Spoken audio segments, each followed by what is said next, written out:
السلام علیکم محترم اساتذہ کرام اور پیارے بچوں، استقبال ہے آپ کا ہمارا یوٹیوب چینل اردو اسکول پر۔ اگر آپ چینل پر نئے ہیں تو چینل کو سبسکرائب کر لیجیے۔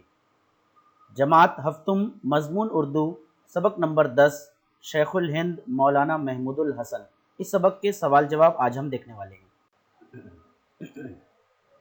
سوال، ایک جملے میں جواب لکھیے۔ نمبر 1، دارالعلوم دیوبند کے ایک دروازے کا نام کیا رکھا گیا؟ جواب، دارالعلوم دیوبند کے ایک دروازے کا نام اردو دروازہ رکھا گیا۔ نمبر 2، مولانا محمود الحسن نے کس مدرسے میں تعلیم حاصل کی؟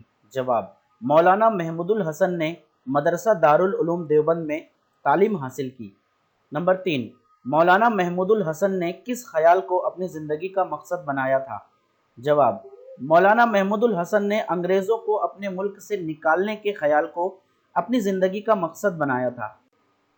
نمبر 4، برطانیہ کن ملکوں کے ساتھ جنگ میں الجھا ہوا تھا؟ جواب، برطانیہ جرمنی اور ترکی کے ساتھ جنگ میں الجھا ہوا تھا۔ نمبر 5، غالب پاشا کون تھے؟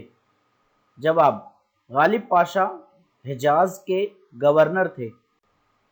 اگلا سوال، مختصر جواب لکھیے۔ نمبر 1، مجاہدین آزادی کس طرح ظلم و ستم کا شکار ہوئے؟ جواب، مجاہدین آزادی کو طرح طرح سے ستایا گیا، ان کے گھر لوٹے گئے، انہیں جیلوں میں ٹھونس دیا گیا اور ہزاروں کو پھانسی پر چڑھا دیا گیا۔ اس طرح مجاہدین آزادی انگریزوں کے ظلم و ستم کا شکار ہوئے۔ نمبر 2، مولانا محمود الحسن نے ملک کی آزادی کے لیے کون سی خدمات انجام دیں؟ جواب، مولانا محمود الحسن نے ملک کی آزادی کے لیے اپنے طلبہ اور ساتھیوں کے دلوں میں آزادی کا جذبہ بیدار کیا اور انہیں وطن کی راہ میں قربانی دینے پر آمادہ کیا۔ ریشمی رومال کی تحریک کا آغاز کیا، وطن عزیز کی آزادی کے لیے قید و بند کی تکلیفوں کو برداشت کیا، غرض یہ کہ ملک کو آزادی دلانے کے لیے اہم رول ادا کیا۔ نمبر 3، ریشمی رومال تحریک کیا تھی؟